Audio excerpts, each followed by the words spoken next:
والعاقبة للمتقين والصلاة والسلام على أشرف الأنبياء والمرسلين نحمده ونصلي على آله وأصحابه أجمعين وبه نستعين.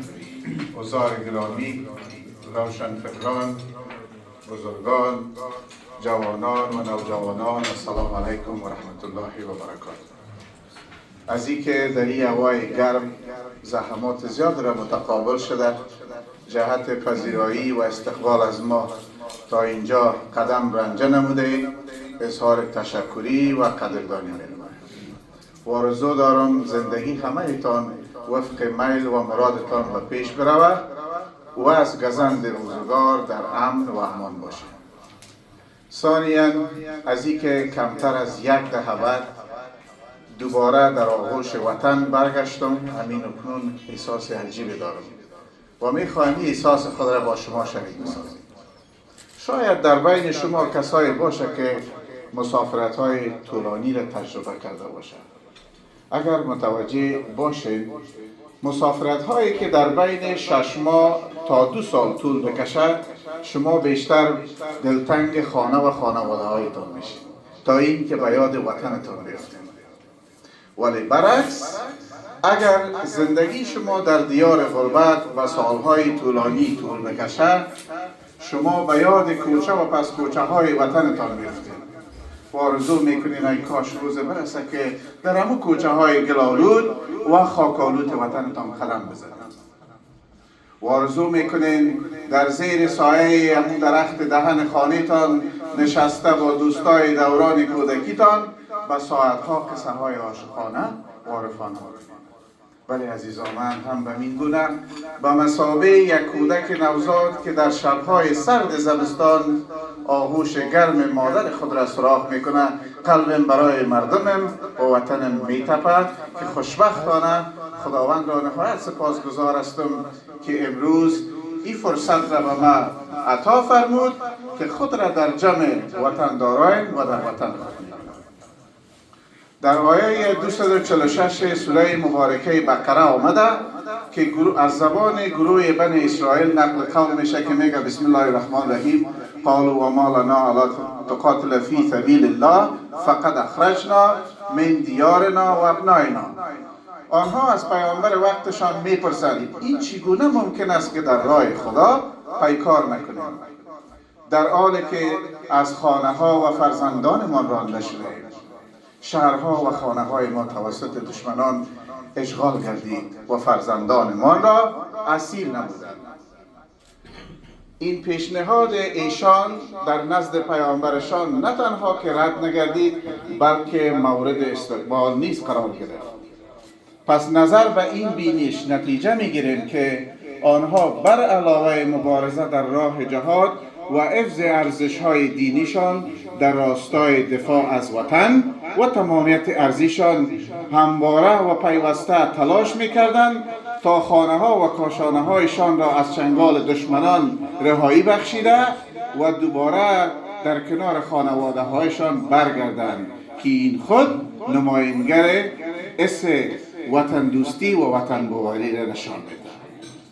در جای دیگر رسول اکرم حضرت محمد مصطفی صلی الله علیه و آله و سلم زمانی که از مکه هجرت می‌نمود سخت دلتنگ بود و ناراحت بود.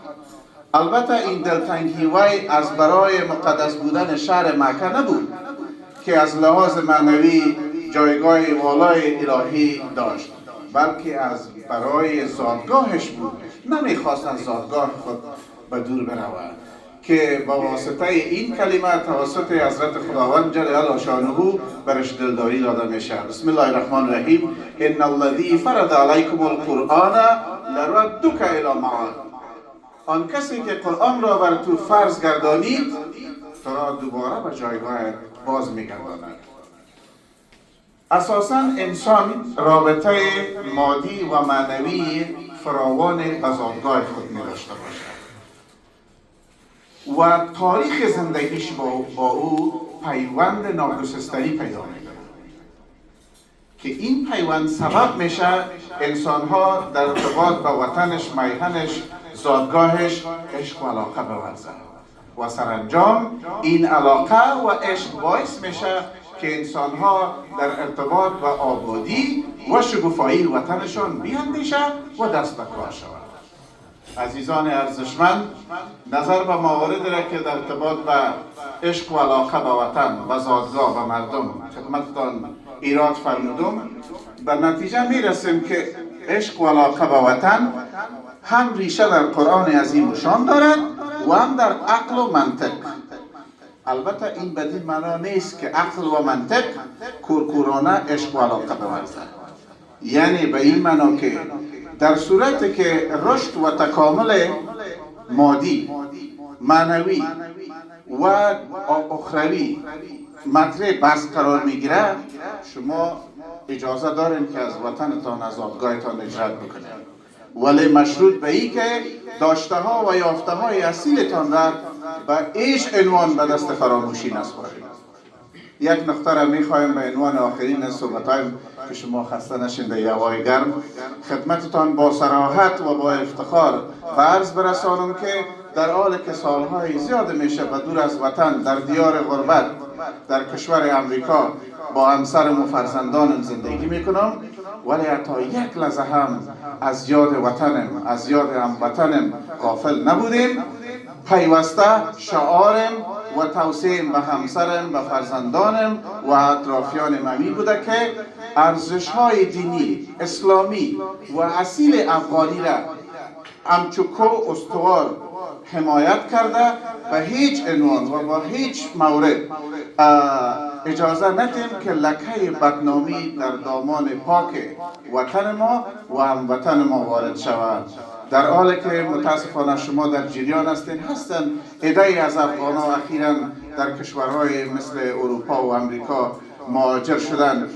آنها نه تنها که ارزش‌های دینی و اسلامی و افغانیشان را رعایت و حمایت نکردند، حتی لقب‌های بد و بدنامی را در دامان پاک ما و شما افغان‌ها وارد کردند که جای بسا تأثیر و تعصب است.